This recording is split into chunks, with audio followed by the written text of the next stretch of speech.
Hello and welcome to Beyond the Green Room. If those musical fans out there don't recognize that jaunty tune, don't feel self-conscious. It ran about a minute and a half off Broadway. I think it might be familiar to one of my guests today. I hope it will.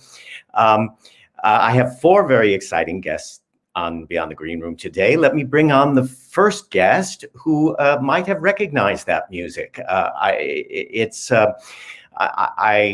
I guess you could say it's the off-Broadway equivalent of Carrie or Moose Murders.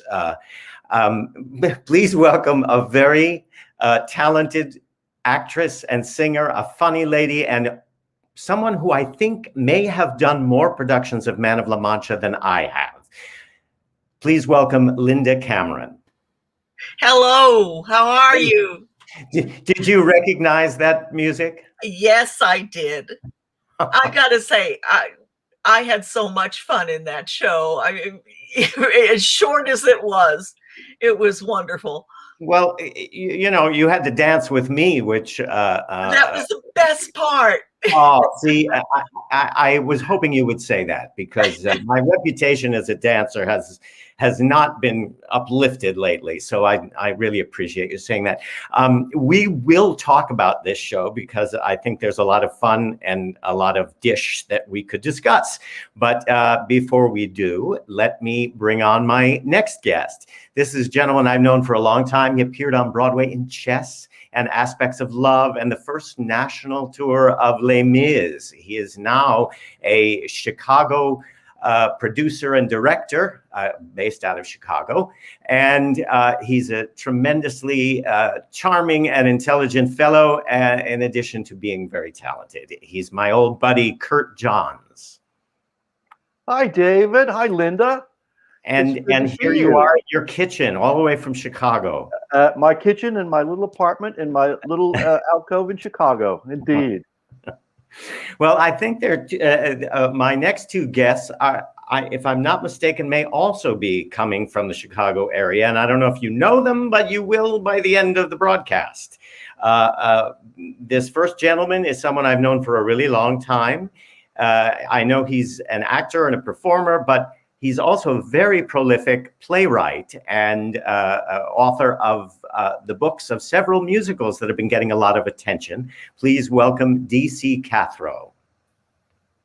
Hey there.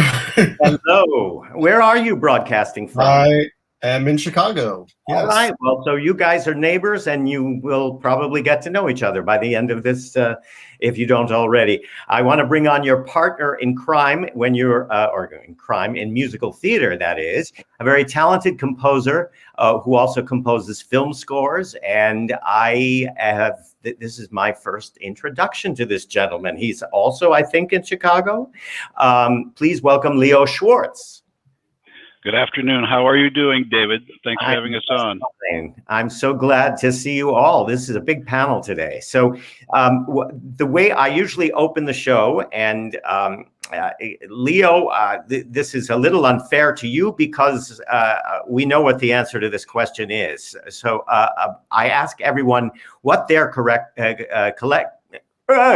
memory is of how we met. How did you and I meet? Well, Leo, I'm going to answer the question for you. You just met me about half an hour ago. So yeah, but I have short-term memory loss, so I don't remember. but I will ask DC, what is your memory of when we met? Well, we met way back in Cumberland, Maryland, when you were doing summer stock at the Cumberland Theater. And I had a bunch of friends who were in the shows with you, and I went to see them. And my favorite memory of back then meeting you was Promises, Promises. And yeah, and then I ended up working at Cumberland Theater after that, after you left, and I started as an intern, and then I started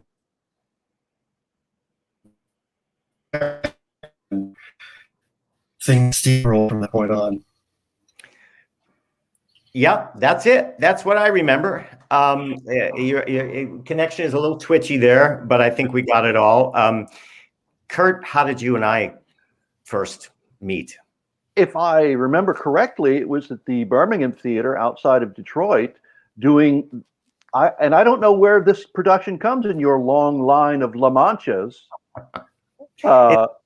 It's somewhere in the middle there, yes. I thought so, but with Ron Holgate, it was a wonderful production. Worth Gardner directed, and we just had a ball.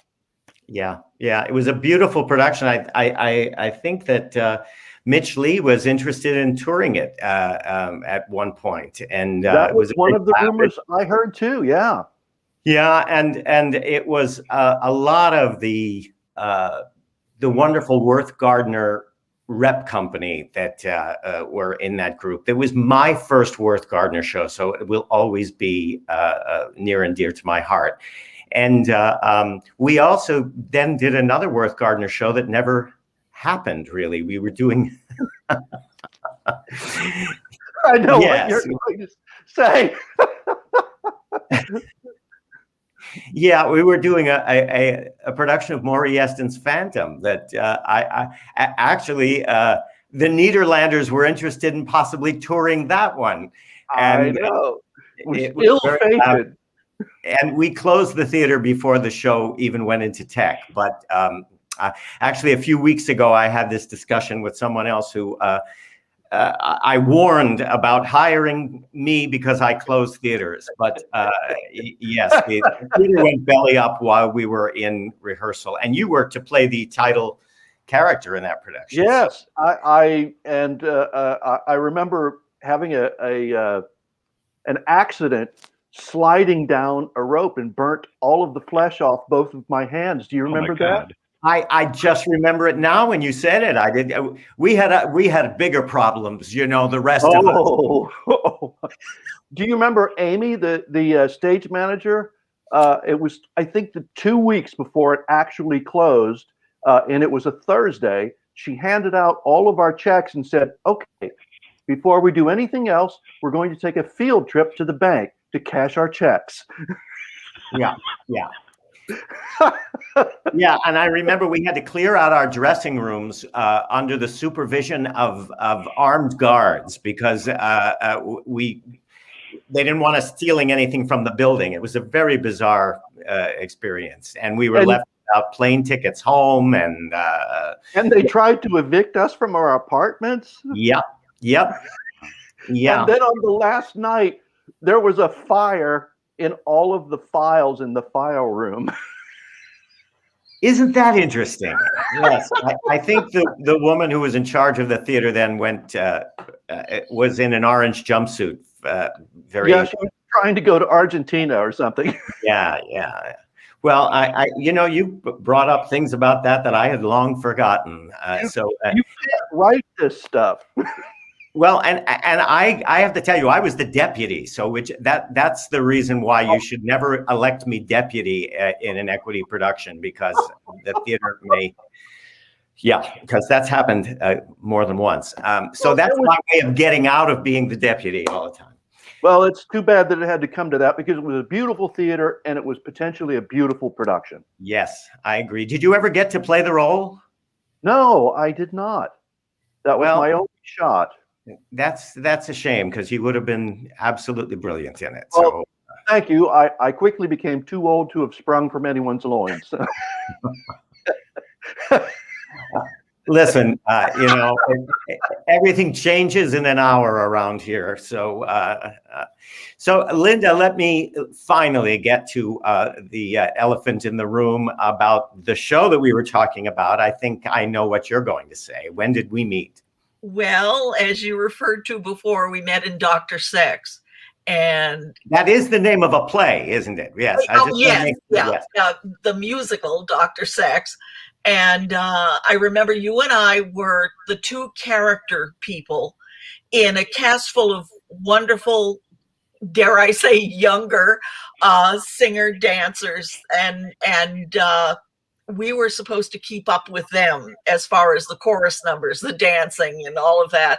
And Mark Esposito was the choreographer, and he did a lovely job, but you and I had a really hard time keeping up with it. I used to go home and practice every night in my living room. I'd push all the furniture aside and I'd go over the steps and over the steps and over the steps. And the next day I'd still come in like my dog ate my homework. I mean, it was excruciating. And Mark was so sweet. And he just go, no, that's not quite it. I kept thinking he was going to say, we'll just cut that. Yeah, so, well, they finally did. A lot of it, yes. I don't think it was our fault, though. I think they decided to prune the number anyway. No, that was the least of that show's problems. It was such it had such potential, that show.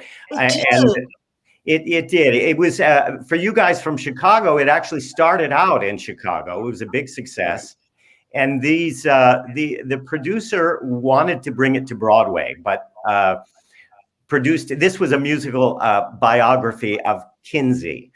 Now it was a bit tongue in cheek and satirical, so it wasn't meant to be taken too seriously, but it had a lot of social commentary. The score was brilliantly done. It reflected the different eras in which each scene took place, from operetta to the big band era, and it was very clever. But we had, long story short, we during our previews, we lost a director, a costume designer, a lighting designer, I believe, and even a set designer, but we all remained, and the leading man left on closing night. It was an interesting ride, but it was a lot of fun putting it together. They unfortunately did not have money for advertising, even when we were starting to build an audience, and the audiences liked it. We had to postpone the opening. As I recall, we did a lavish opening night party at Sardi's, and it wasn't opening night. They had already paid for it, so we did it anyway. And we had Dr. Ruth Westheimer and Robin Bird in the audience. Yeah, Robin Bird. Yes, oh my God. It was about sex, so of course we had to have two sex celebrities. People in Chicago don't know of Robin Bird, but she was a phenomenon in Manhattan.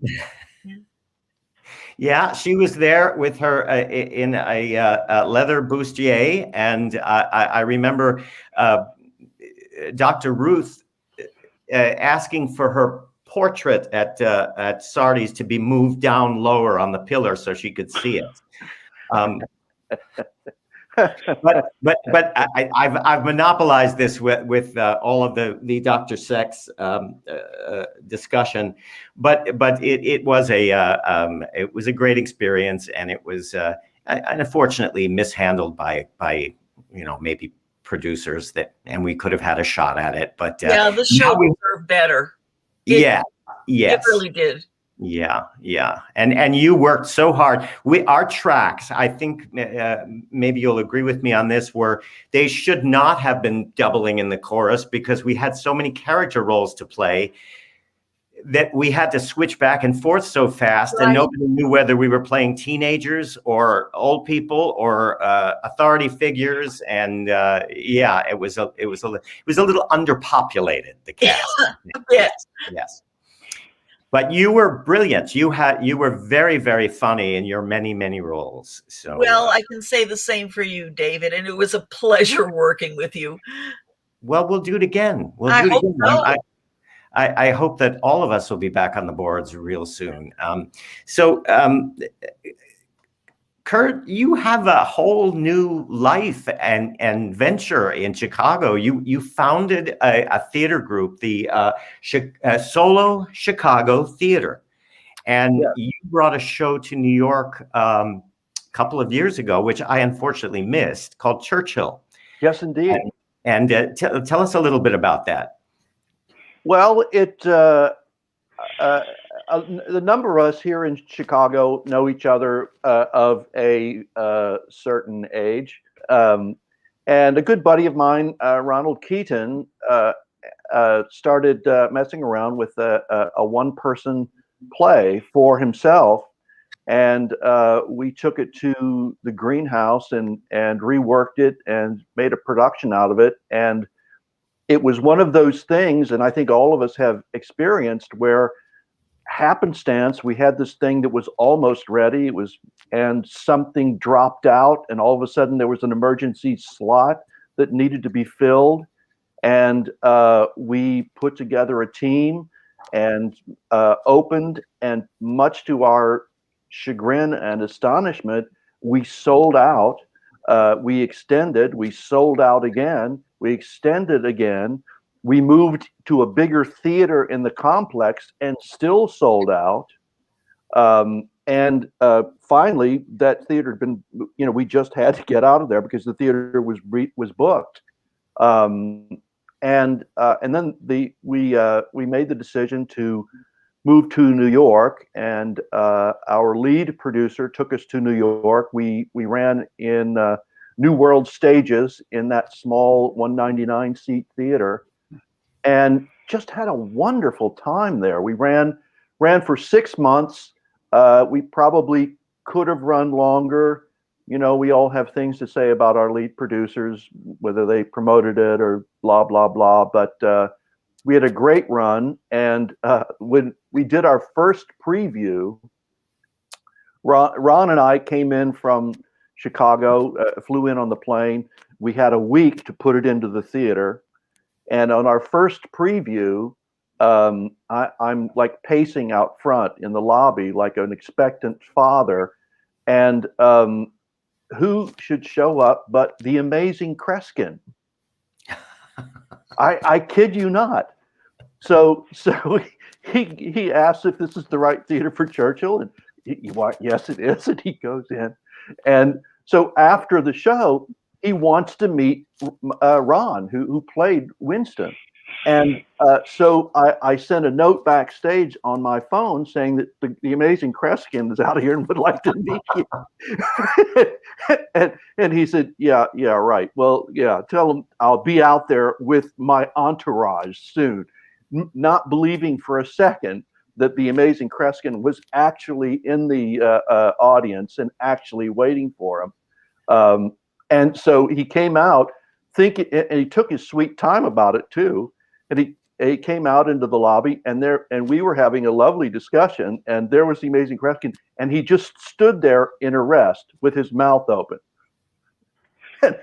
So Kreskin went up and introduced himself, and they had a conversation. And I have a picture in my phone of Kreskin touching his forehead and trying to read his mind.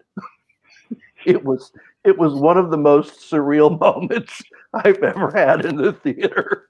Well, he was probably saying, yes, that line that you forgot in Act 1 was this. Right. Well, the audiences in New York, in Chicago, our audiences, you would imagine for Churchill, were an older crowd. In New York, they're very diverse. Among cultures, among age groups, very diverse, and wonderful audiences. And the only time you said this, and the only time that Ron ever forgot a line, he was distracted because there was a woman and a couple, an older couple, in the front row, and the woman sneezed, and her dentures flew out of her mouth onto the floor, which is funny enough. Because here's Ron, he's the only person on stage. He's 6 feet away from them, and so the two of them are fishing around on the dusty floor trying to find her dentures.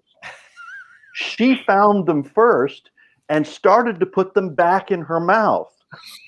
Well, so then the husband grabs her arm and is trying to tell her, no, you can't put those back in your mouth. You have to wash them first. So they're wrestling over these dentures. She's trying to put them in. He's trying to hold her up. And Ron was, you can't not notice that.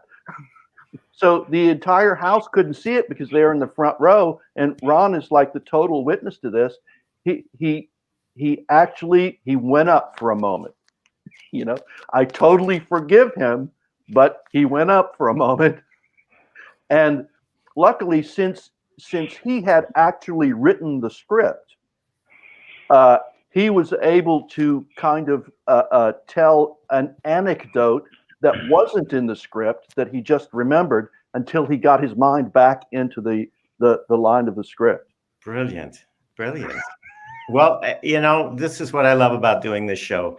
You can have some questions for people, and you think you might go down a rabbit hole, but that one is about the best that I've heard about something happening in the audience, because I've got a few myself, but nothing. Oh, we all do. No, usually they're embarrassing sex things or something that's going on in the back, but no, nothing like the flying dentures.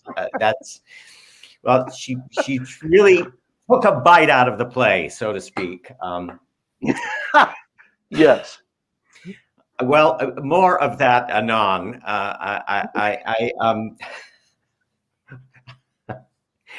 So, DC, the two of you, you and Leo, have been working on a bunch of musicals that have been getting a lot of renown. One of the most recent was something that was done at NYMF called Till. Can you tell us about that? Yeah, it's the story of Emmett Till and his mother, Mamie, and the events leading up to the tragedy that took his life. And so we've gone through a few incarnations of it. NYMF went really well, and we reworked it again and did it in South Orange, New Jersey. And now we are trying to get it done somewhere else. Leo, you could talk about that. Yeah, we have a producer in London who's interested in the show. Wonderful. We did have a very good connection with a Broadway producer who COVID just beat it down. Now this producer is also doing a feature film right now, so it about the same subject, and it may come back to it. We're keeping the doors open there, but London is the most recent interest in the show, and so we're excited about that. You should be. I actually I have a clip from I believe it's the NYMF production that we'd like to show. I have to tell you, years and years ago, I did a series of readings at the O'Neill of another musical called Till. So when I saw the title and I saw DC's name attached to it, I thought, well, is this about the same thing? And it definitely was not. It's about Till Eulenspiegel, if you know who that is. Oh, yeah. Yes. Lustige Streicher, yeah. Yes. All right. So very different subject matter, but it sounds very exciting, and you should be encouraged in that. I was just reading something recently where musicals, if they don't get to Broadway right away or even ever, they can have a lot of life in regional theater and beyond. And that didn't used to be so. So it's exciting that you have opportunities, and London, and this. I don't have to tell any of you this is a very unusual time, but I think that we'll be looking at projects a little differently and picking and choosing projects differently when we come out on the other side of this. And I think it shows an awful lot of promise. And I'd like to share with our audience a little bit of Till. So can we roll that clip, please?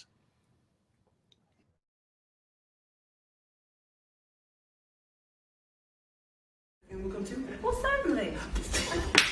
Hey! What? That was a nice bit of diplomacy there, Emmett. You should think about being a preacher. A preacher? I'm going to be a fireman. Well, wait, I thought you wanted to be a comedian, and last week you wanted to be a baseball player for the Cubs. And not the Cubs, the Dodgers. I'm going to go to New York and be like Jackie Robinson.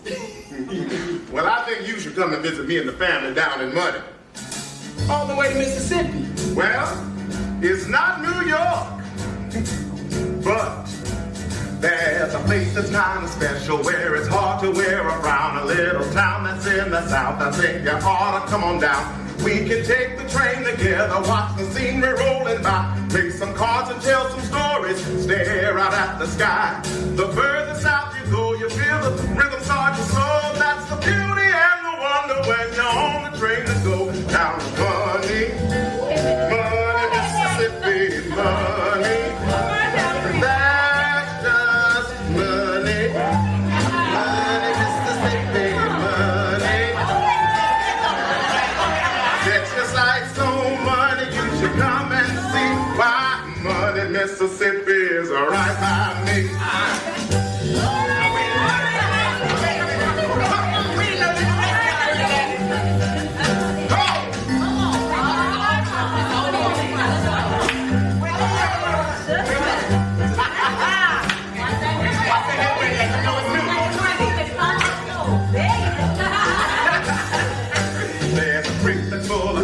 that'll jump right on your hook. I can show you where there's rabbits you can catch with just a look. Not a garden growing melons where the bees climb up the string, or tree that's got a rope that's more than 34 swing.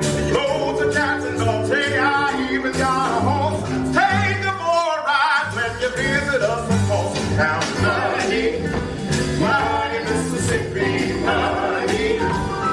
I got money, money, Mississippi, money. Hey, hey. When in money, Mississippi, that's the way things be. 'Cause money, Mississippi is alright by me. A boy like you could have some fun playing around in the southern sun. You have no worries, not a care. Life's so easy when you live it down. Now, y'all gonna get this boy all excited. Oh, it's a wonderful place. Now, the folks you meet in money sure don't treat you like your mom. We'll call you cousin, maybe brother, just the way your family do. Ever need a hand, there's always someone with a hand. Tired of going to heaven, but you're in the promised land. Look around for places that are nice and near a bar. There's no better place, no matter where you are. You're in money, money, Mississippi, money. You're in money, money, Mississippi, money. Pack your bags for money, you should come on down. 'Cause money, Mississippi, money, Mississippi, money, Mississippi is the nicest town.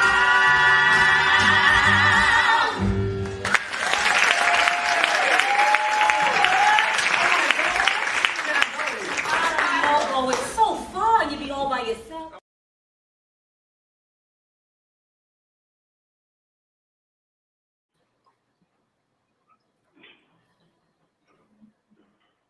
Well, it certainly makes me want to see much more of Till.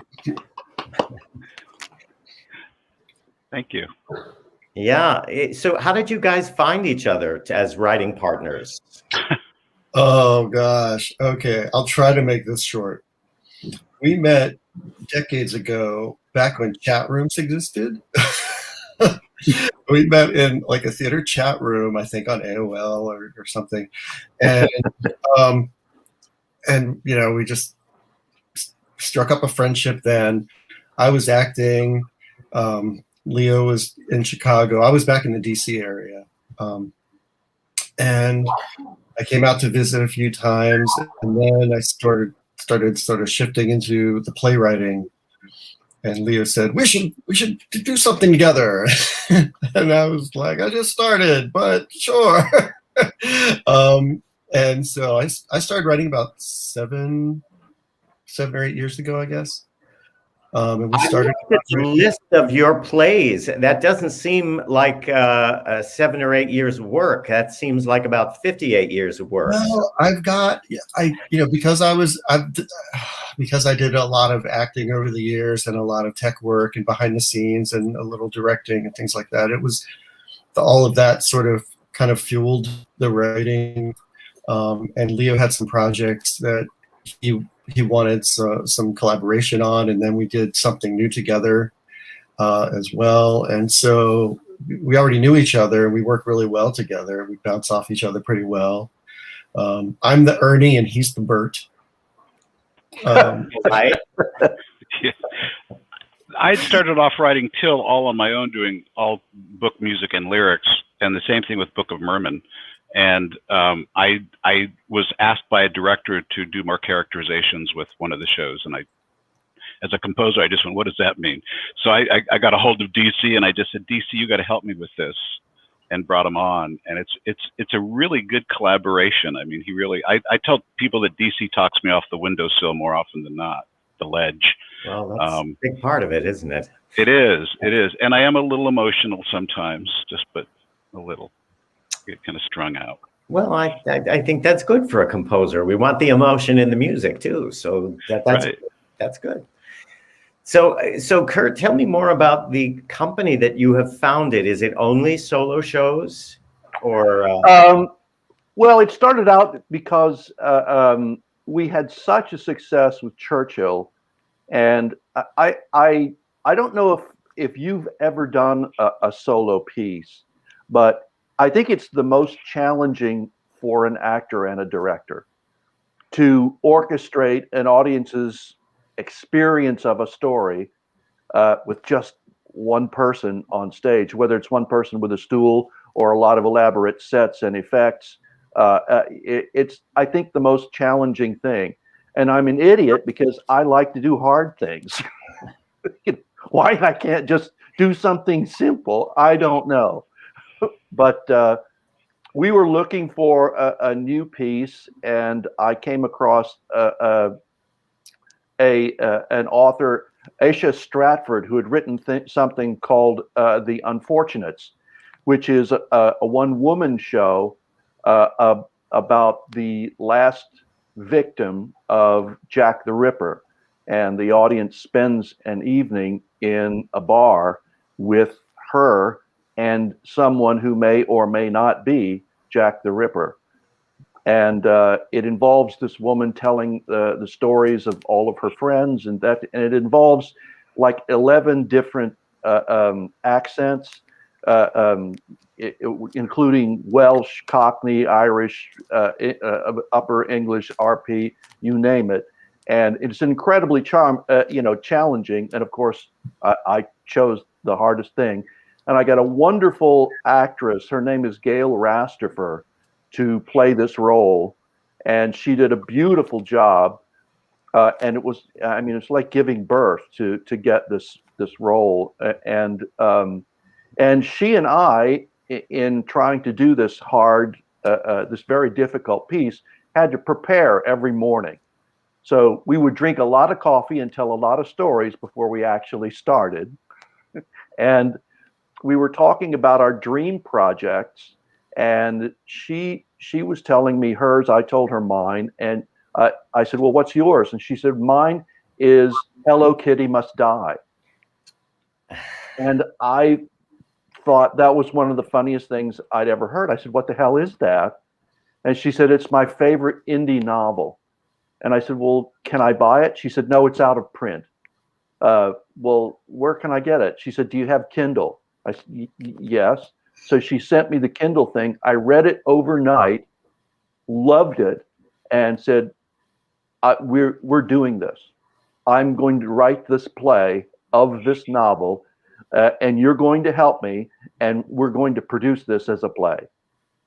And that's the project I'm working on right now. Well, we have actually a little bit of a section of the staged reading that you did of the play, which Tony and I were just roaring over the humor and the unexpected, just the unexpected choices that were already coming out. So I would think that audiences would be clamoring to see the whole thing after seeing this little bit. But before we your lips further, well, we'll show you what we saw, and I'm sure the rest of you will enjoy it, and so will our audience. And I did not know what to expect from this title.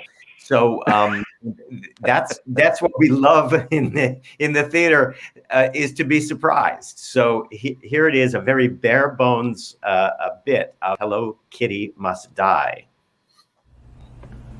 For my entire life, my culture and upbringing intertwined my self-worth with my virginity. Key word, mine. My parents considered it theirs, so when I was 29, my father concluded that I had failed miserably at finding a husband. He and my mother decided to take a proactive approach to ensure my domestic bliss.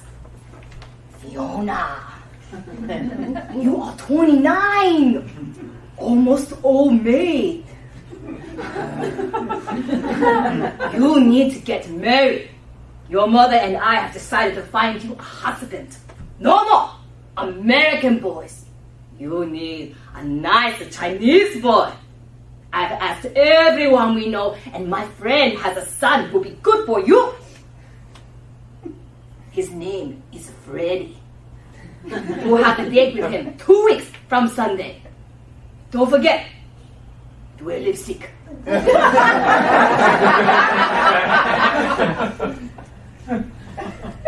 Hi, Daddy. The Cantonese word for yes is hi if you pitch your voice down.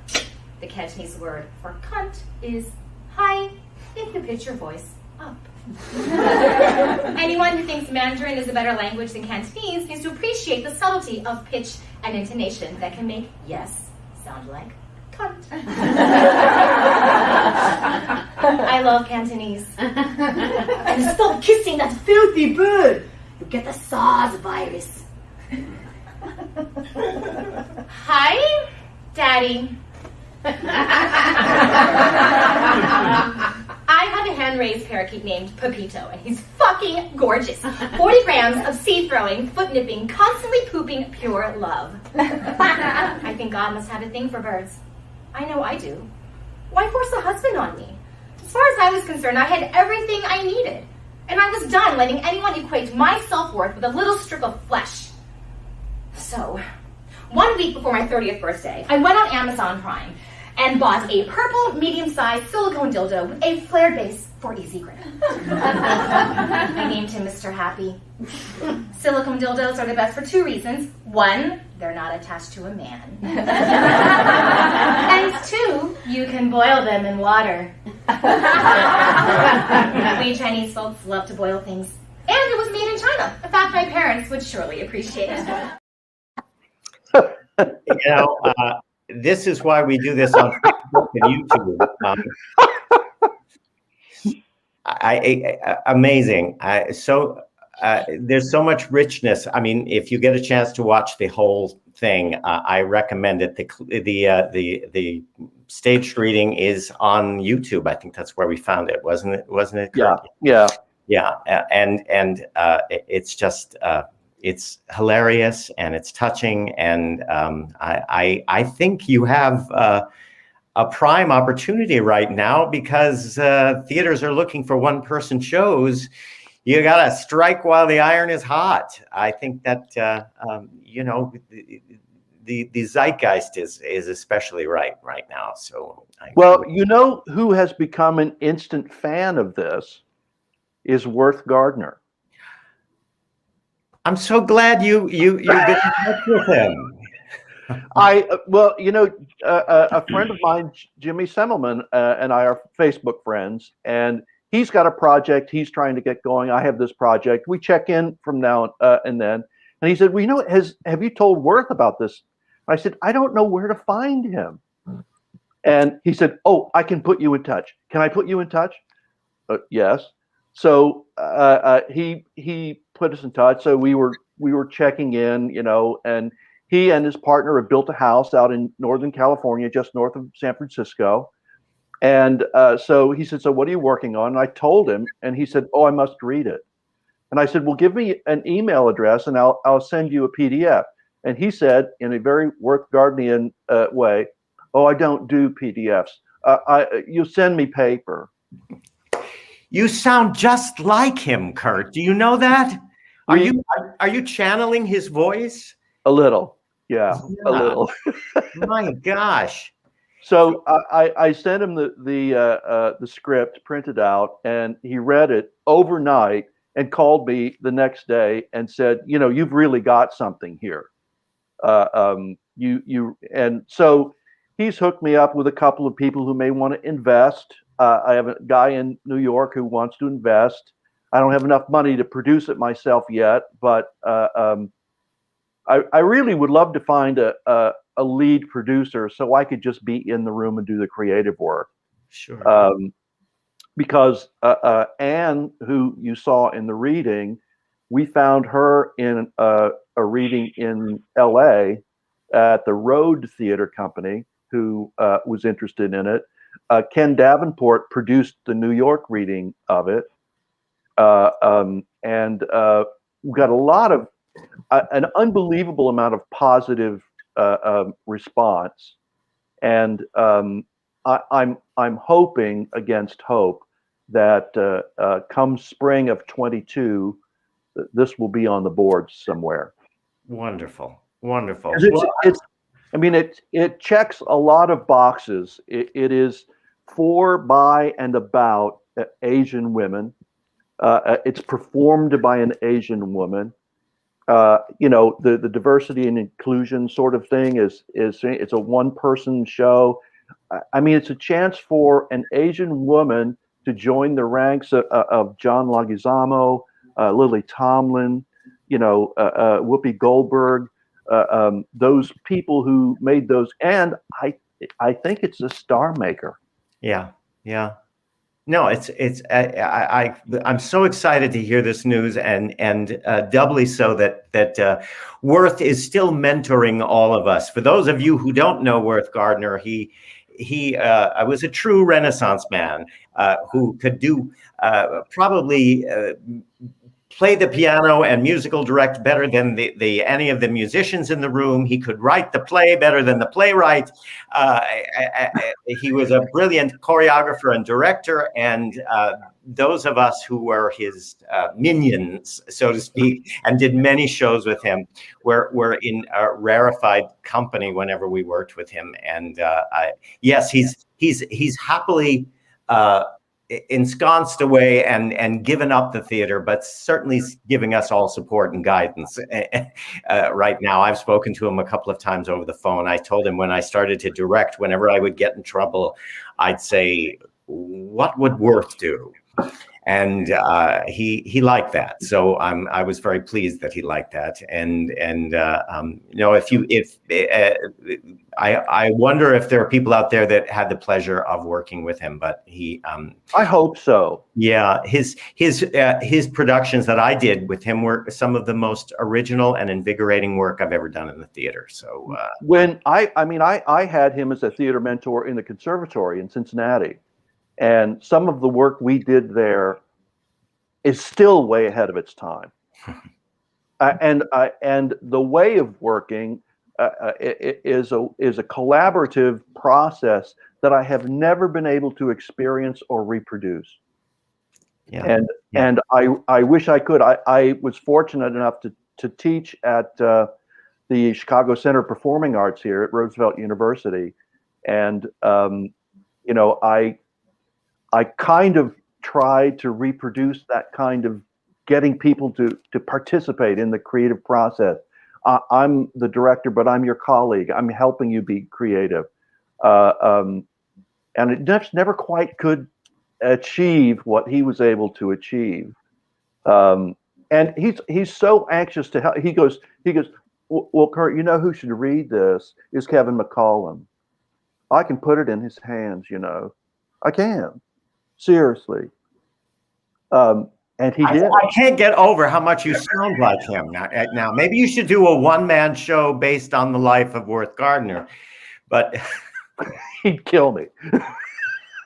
Well, he'd have to find you first. And I know he doesn't do Facebook, nor does he do PDFs or any of those things. He does do phone calls, which is wonderful. Yes, he does. And texts.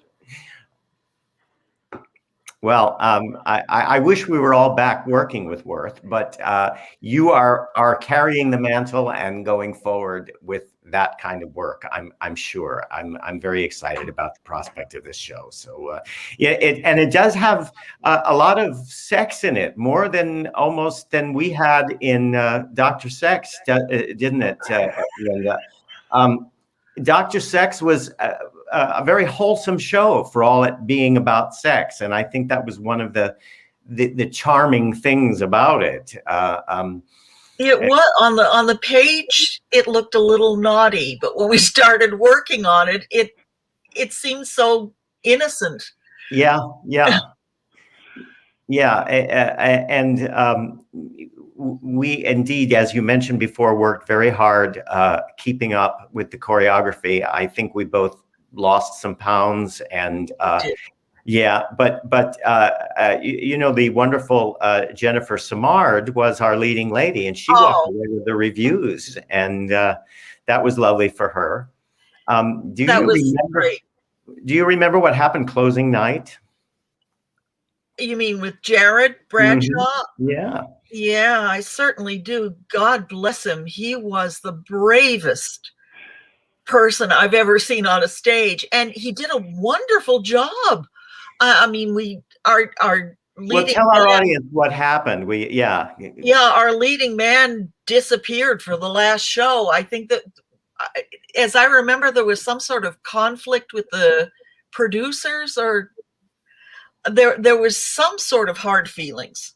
And I think he called in sick, and his voice was hurting. In fairness, but that's what we were told. Yes, there was a little bit of tension backstage, anyhow, and but he didn't show up for the last performance. And Jared had never had a chance to run the show, I don't think, and he went on with the script, but he actually knew a lot of it anyway. And he went through the show like an absolute pro, and he was wonderful. So we just were awed by him. It was, in a way, it was a nice ending to the show. That extra drama and that extra triumph that Jared had was a good way to close the show. Yeah. Jared was on a few weeks ago on this show, and we briefly mentioned that. But yes, he was very brave, and had the show been a success, he might have had the same reputation as an understudy that Shirley MacLaine and Brad Oscar, who was on a couple of weeks ago, had. Right. But his career needed no help after that. But no. To further explain, he had no understudy rehearsal basically, and that's a pretty scary position to be in. I think the final performance, the producers offered to just cancel, but he said, no, I'll go on, which was tremendously brave. And he put his own stamp on the character. It wasn't just an imitation of what he had seen. He actually created his own version of the character, which was wonderful. Yeah, it was terrific. Yeah. So I want to ask you, I brought it up in the beginning, how many different Quixotes have you worked with in Man of La Mancha over the years? Oh my goodness. Well, the first one I worked with was Richard Kiley, which was really special. That was I think the last production that Richard ever did. It was at the Opera Company of Boston, and it ran about a month or two. And that was my very first. So it was, I was playing Antonia. And what happened was Albert Marr, the director, his daughter had seen me in a show, and they needed an Antonia. So she said, well, call in Linda Cameron. I saw her in the show. I think she'd be good. So they called me in, but I was already doing another show across the street at the Charles Playhouse. And they called me in, I auditioned, and the stage manager called me back and said, you've got the part, but he would like you to play Antonia and also the belly dancer. And it's never been done before, but he figured out that you have just enough time to change costumes and do the belly dancer, and then change back into Antonia for the end of the play. And would you be willing to do both? So I said, I'd love to. And I went to the Charles Playhouse where I was doing A Christmas Carol, and I said, I've got a chance to do this with Richard Kiley. And they said, well, we can't let you out right now until we find a replacement for you. So we're not going to let you out of the equity contract. If you can work it out with them, fine, and we'll look for a replacement. So it went on for about 2 weeks that they were looking for a replacement while we were rehearsing the show. And Albert Marr even said, yeah, okay, we'll let you do it. And every day I'd be in rehearsal and I'd be looking at my watch, and I knew I had a matinee over at Charles Playhouse. And when it got time, I'd have to go, excuse me, Mr. Marr, I gotta go. And he'd go, yes, Miss Cameron, you can go. And one day we were rehearsing the death scene, and Richard Kiley is there lying on his deathbed, and Joan Diener was in the show too, and she was singing Dulcinea, and I all of a sudden said, I gotta go. And Richard Kiley just looked over at me and said, Linda, just where is it you go every day? And I said, I'm doing another show across the street. He said, oh, you poor kid. So that was my introduction to the show. And then after that, I did it with John Cullum and John Cipher and David Holliday, and Robert Goulet was the last one. Wow. Yeah, well, that's the full house, as it were. Yeah. Of the original Albie Mayer production. I did it with David Holliday once too, and I had the difficult position of not only playing Carrasco but being the matinee Quixote, which is how he started. And we ended up having 10 shows a week sometimes because of student matinees. And but it was interesting. It was baptism by fire, and luckily I had played Quixote many times before, so it wasn't too hard to switch. But it was it's difficult, you know. The last time I did it, I directed it as well as playing Carrasco and covering Quixote, and I don't ever want to have to do that again. That was wow. 3 hats is a little bit much for that show, but nothing like doing 2 shows across the street from one another. That's pretty remarkable. It was. I would rather not go through anything like that again. And especially, I was in awe of Albert Marr. I mean, you know, great director, and I kept having to tell him, I gotta go. Excuse me, I gotta go. And every day I thought, they're gonna fire me. I know they're gonna fire me, but he was patient and he saw it through. That's great. Well, we're coming up towards where we do our little intermission. The intermission today is a little long. It's about 4 minutes long, and sometimes we play a video clip. But today it's going to be an audio section of the infamous show that we did together that you may recognize, Dr. Sex. So since there's nothing to watch, you can turn up your microphone and go and refresh your drink or go potty or whatever while you listen to this craziness. It's the title song from the show and a little bit of dialogue that sets it up firsthand. But before we break for our intermission, we have our usual musical theater quiz question. Now, DC, this is in your honor, as you have written books for several musicals now, and the book writer often gets the short shrift when it comes to credit and writing a musical. One of our most beloved playwrights in this country, Terrence McNally, who passed away almost a year ago now, was the first high-profile theater celebrity to pass from the COVID-19 virus, but he wrote books to quite a few musicals. And so the quiz question is, which of these musicals can you name? For which musicals did Terrence McNally write the book? And if you guys know the answers, hold off on it until the end of the intermission, and we'll see if we get any answers from our audience. We usually do. We have some usual suspects who always know all the answers. So I'm looking to see whether they do today. So while you're thinking about that, enjoy this rather raw, because it was recorded live. We didn't get a cast album of Dr. Sex. So this is about the the most you'll ever hear. I hope the copyright police don't get after us today, but I don't think they will. I think the writers would be delighted that somehow it's preserved. So here's a moment, an audio moment from Dr. Sex. And memorize the 6 stages of coital sequence. Stimulation, lubrication, erection, increased sensitivity, orgasm, and nervous relief. That's all the excitement in here, kids. Your students are a little too happy to be talking about marriage. Young man, what are you hiding behind your back? Nothing, sir. Bring it here at once. Oh, my Lord, it's a Virginia!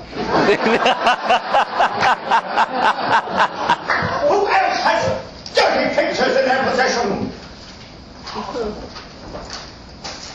Cheese and crackers, Kinsey!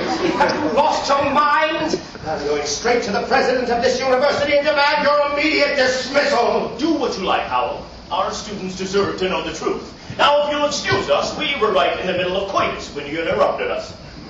Out your desk! Your history, Monday morning! Oh, now don't worry about him, kids. Now let's get back to work. Now more than ever, I want this class to help you with your personal lives.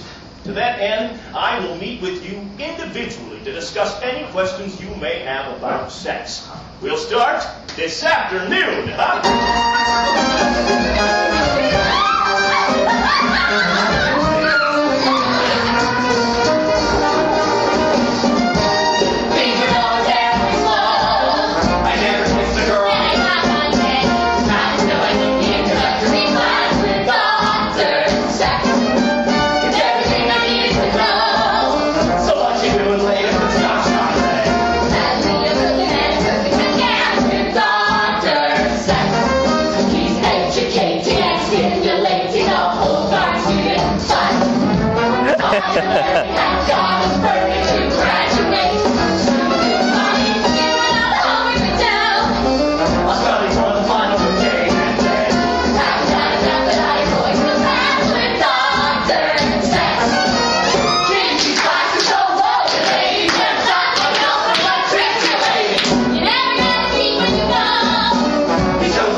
Okay, that jaunty little number brings us back from intermission. You know, while we were on intermission, I have to tell you, Linda, we've we've dug up a picture of the first day of rehearsal that we had for Dr. Sex. So maybe Tony can put that on the screen while we're chatting here. Yeah, there we are. Oh my gosh! Looking very optimistic. Yeah. And you know, the playbill cover was also one of the most enticing and provocative. I think we have a picture of that as well. Yeah, we all wore a costume that looked like that, didn't we, at one point? Yeah, absolutely. And I've got to say, you have great legs, David. Well, that's not mine. Those are no, not. I have a couple of pictures of you in that costume. And you look pretty fine. Well, you as well. We I think we opened the second act all in those lab coats, and everybody in the first row of the theater could look right up and see our mic packs, as it were. And all the girls had stiletto heels on. Yeah. Coats. Well, yeah. We just had I think sock garters and character shoes. Yeah. But no, there were quite a few firsts in that, and I have to tell you, Leo, don't steal this lyric if you ever hear it again. If you're going to take notes, I had Linda. I'm going to ask you whether you have a favorite lyric from that show, if you can remember it. But mine is burned in my memory. I actually had a couplet in the second act where I sang, "When I thought about her later, I became a masturbator."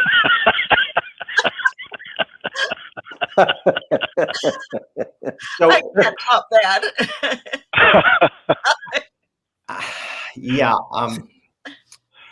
you can think about that for a while if you can remember any of them. So before we get too far into the weeds, and I will get back to you about that, or a related question, let's see if we can answer the quiz question. For which musicals did Terrence McNally write the book? Did we get any answers from the audience? Michael Colby, as usual, came not only with a very good one, but the hardest one of all. The first one he wrote, "Here's Where I Belong," which was a musical version of East of Eden. Yeah. Yes, and it was a flop, but...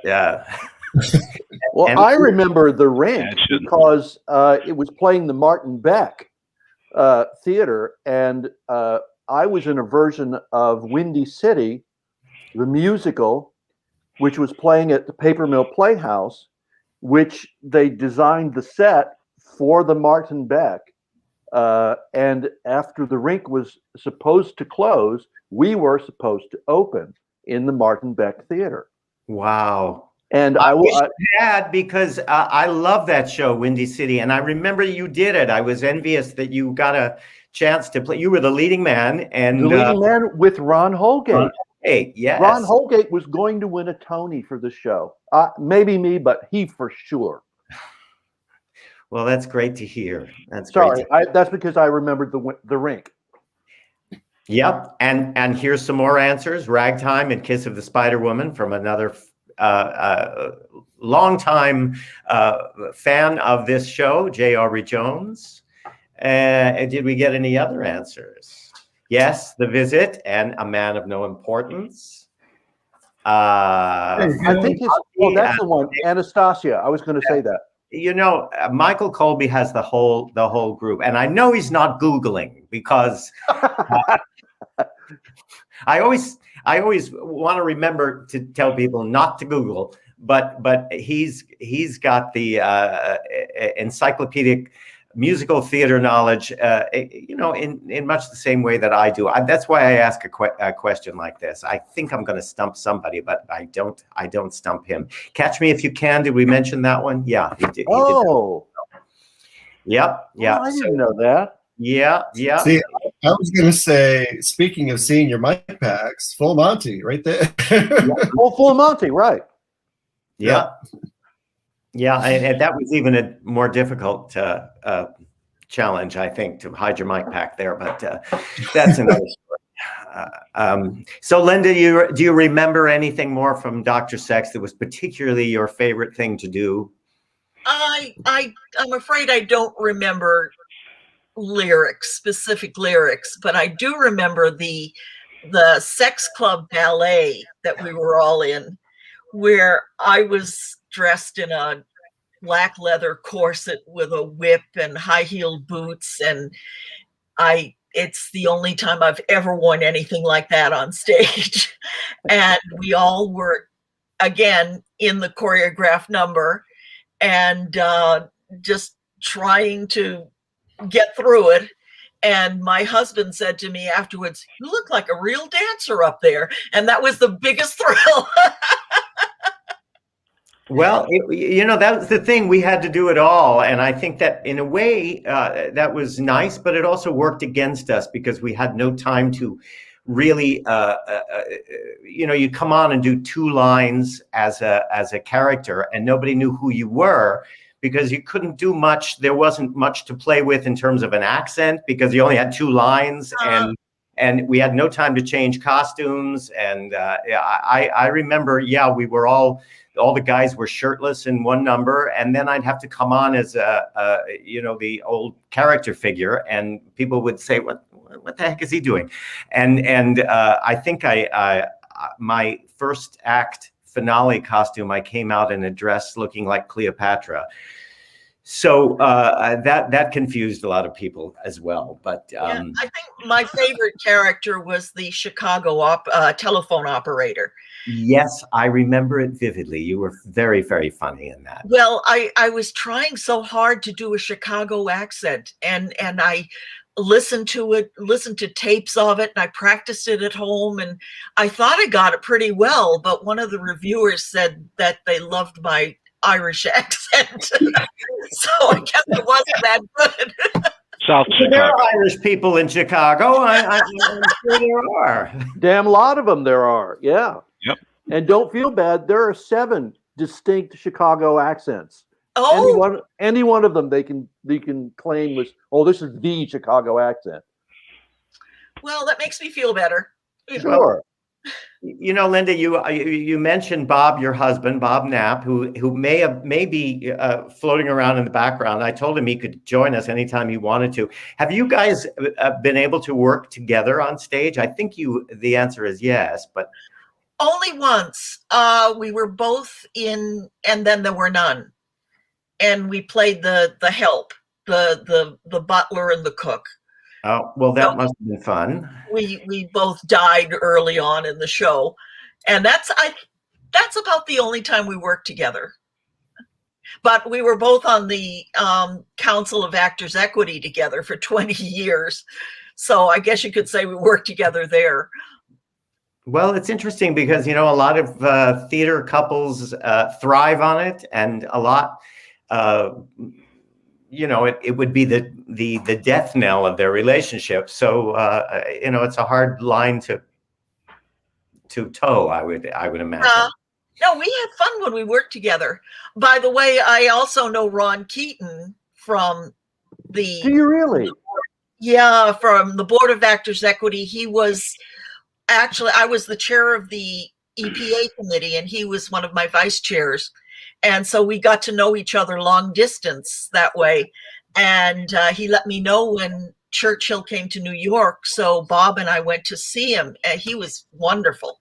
So that was the only time in person, but I'm very fond of him. I feel as though I've known him forever. Me too. He's one of my best buddies. Oh, tell him I said hi. Will do. Will do. This is what I love about doing this show. We're bringing people together. Talking about musical theater history, there's another short clip that I want to show from another show that Leo and DC wrote together called The Book of Merman. Now, Are you aware that there's another Ethel Merman musical called Merman's Apprentice out there? Yes, yes. I think Ethel would, not only is she an indelible part of musical theater history, having originated roles in all these shows, but now she's a character in no less than 2 musicals that have had some success on the regional front. But your show is, from this clip, you can tell it's just adorable, and it's reverential to not only Ethel, but of course, the Book of Mormon. So it's, it's a tribute to musical theater history, a very different tone from the other thing that we showed. We just have a brief moment from it, but I would be remiss if we didn't show you a little bit of the Book of Mormon.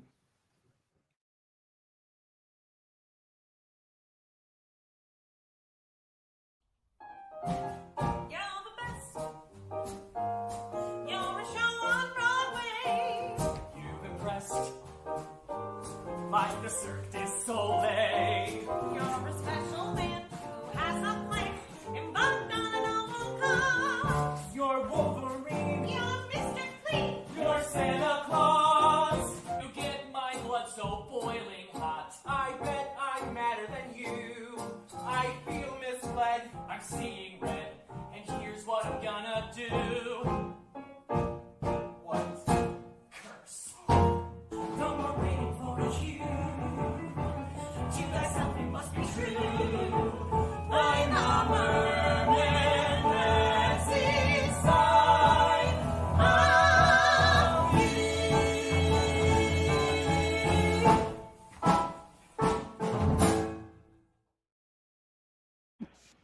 It must be hard to write a song like that where you have to be reminiscent of the thing it's based on and, change the notes enough. Yep. Yeah. Well, originally we went out and sought all these estates out, including Mr. Sondheim, asking for the privilege of doing the parodies, and we were denied it all across the board. And then I just said, well, I'm a good enough composer. I can make these things sound like these songs. And one of the fun things when it was running off Broadway, we would hear audiences leave the theater and they would be comparing, like, I knew that song was that song when I heard this. So they were paying attention to what was going on with the music, which was really kind of fun. It's really kind of fun. That's what we like, is a smart audience, somebody who knows. Yeah, exactly. And I was paid a very nice compliment by a producer in New York. He said, "You're a really brilliant parodist," and I thought, well, that's very kind of you, because I'm doing it out of sheer fear of getting sued. I didn't want to be sued by anybody, so I thought this better be good. It better work, Well, fear and bravery are 2 of the drivers of creativity in our theater today. We certainly have to have a lot of bravery to continue in this difficult period. But it seems like certainly Kurt with Hello Kitty and at least these 2 shows. Are you guys working on anything else together now, or? Oh yeah, we've got a show called we've got a number of shows, but right now we're working on a show called Pen, which is about a pen pal relationship between an ad executive and an inmate in the pen, and how they fall in love through letters. We're hoping to hear April 1st that we'll be going to Rhinebeck to be working on it there some, because we've had a reading in New York. We've had it produced. I produced it here in Chicago at the Chicago Musical Theater Festival, I think back in 2012 or 2014. It's a score that I absolutely love. It's one of my favorite scores that I've written, and the book is just really strong. I mean, DC's done a great job on it. Wow. Well, that's so exciting. So one thing I envy about writers during this period is they can write. It's not going to slow them down, but and to a certain extent, directors. I've had my thumb on a few other projects as a director, but it's really hard for us performers right now. I know, Linda, you must be feeling the pain that we all feel, but have you have you gotten your shot yet? Yes, I have. You know, I'm Good. living I thought in you Manhattan had. That's why I Plaza didn't now. want to. And And Kurt, you had an issue this week. Someone's been peeking up my Facebook page. You know, this is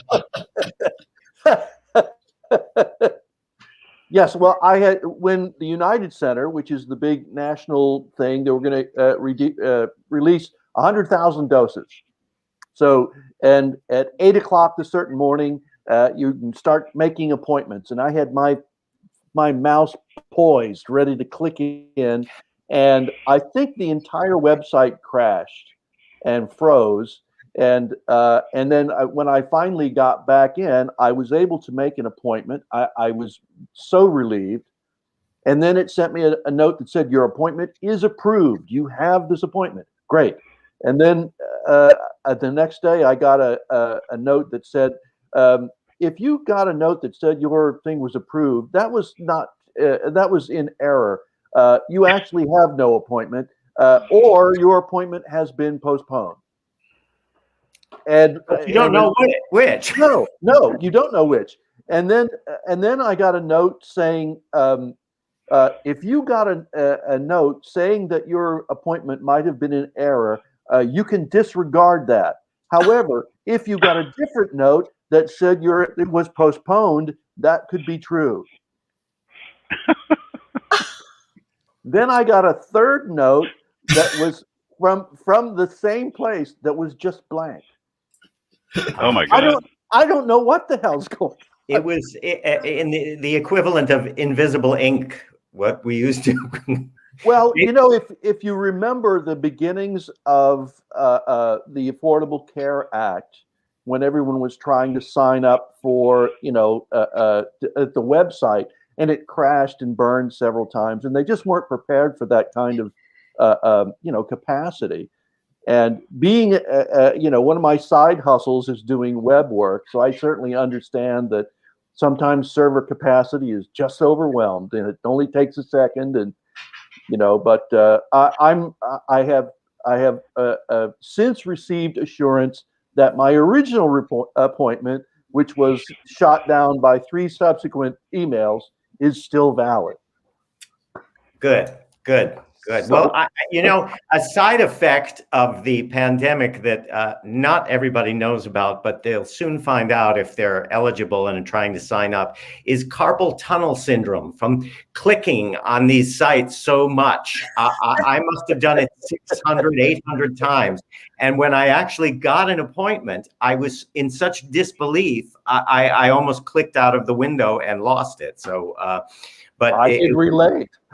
We are making progress, and I hope you guys down on the. I'm going to say you're down on the second tier here. This is what I'm looking at. Well, people ask me if I got my shot. In my mind, you're on the first tier, but whether you're making progress on that front as well. When people ask me if I've had my shots, I say no, and I haven't been dewormed yet either. I always feel like someone's pet. Have you gotten your shots yet? No. Well, we can't have a play date if you don't get your shots. Yeah. No, right, exactly. Yes. Well, the one thing that we have been able to do as actors is still a certain amount of film and TV work. I have to tell you, Linda, do you remember that I think the last time I saw you in person, you were doing a guest shot. I don't even remember the name of the program, but I was sitting right behind you. It was a game show scenario, and you won the prize, or you had a very funny bit on. Do you remember what that was? That was crashing. Yes. Yeah. It was. We were in the audience of Rachel Ray's show. That's right. Yeah. And the warm-up comedian was supposed to have been a drunk who insulted everybody, and I guess he insulted me the worst. and then the good guy comes in and tries to make up for everything, and invites people down to dance. So we had a dance together, and Right. yeah. Right. Well, I was sitting almost directly behind you, just getting my background actor salary for the day, and I wasn't sure at first whether you were working in the same capacity. So when you raised your hand and got up and started to talk to these people, I thought, oh, now Linda, don't embarrass yourself. I thought it was completely spontaneous, but you were actually scripted, but you were so on top of it. I believed every second of it. Oh, God bless you. Yeah. No, I wouldn't have had the guts to do that if it hadn't been scripted, but it was fun. And then actually I did a guest shot on Blacklist the week before everything closed down. I had been booked to do it, and we got it in, I think a couple of days before all the studios shut down. So I was blessed that way anyway. Yeah. Well, I've been back doing some studio work, and there's a lot of precautions being, in place, and a lot of work being done behind masks and face shields and plexiglass, and suffice to say that craft services isn't what it used to be. Oh, yeah. Yeah, I haven't done anything since they've all come back. I'm working on embroidery for a chair cover for my rocking chair right now. That's my latest project. Well, I am hopeful that you won't have to sit in that rocking chair too much longer. I hope not. No, I really appreciate, and so do all of our peers out there, appreciate your spending this Sunday brunch time with me on this program. It's a great morale builder. I was very happy to see all of your faces and know you're all very hard at work creating, and I know there will be a future for us very shortly, and it may not look quite the same, but through all kinds of difficulties, I think that what emerges has a whole new wonderful outlook, and we appreciate it even more. So I think you'll agree with me. Hello Kitty, Penn, Till, they're all exciting projects, and I have no doubt that they'll be seen by live audiences before very long. So I do want to announce our guests for next week. Let's see. Yes, we have a stage manager for the first time, Randy Lawson. I hope we'll get some more stage managers in the coming weeks. The very talented actor Doug Trapp. And John Snid-Darsic. I've known him for many years, and my tongue doesn't work but he's a talented director and entrepreneur when it comes to putting concerts together and nurturing new projects in musical theater. So we're very anxious to talk to these three gentlemen on an all-male panel next week. Linda, you were the only female this week. So, I know, and I'm also the only one without a beard. So I feel left out. That's true. And I will probably just have to leave that there where it is. Wise. Yeah. I sometimes say too much on this show, but here's one time I'm just going to leave it there. So I'd like to remind all of our audience out there to please consider donating to the Actors Fund. It's helped us all through this difficult period and will continue to do so. And if you are a theater professional, actually a performing arts professional of any kind, whether you're a dresser or a producer or a lighting designer, no matter what, and would like to join our panel, I'm always looking for interesting, talented charming people. So if you are one of those, please contact me at beyondthegreenroom@gmail.com. So I guess it's time to end our brunch time conversation this week, unless there's... No, you promised. Yeah, well, I hope we'll be on the boards together very soon. And thank you all for joining us, and be well, get those vaccinations, and we'll see you beyond the green room next week.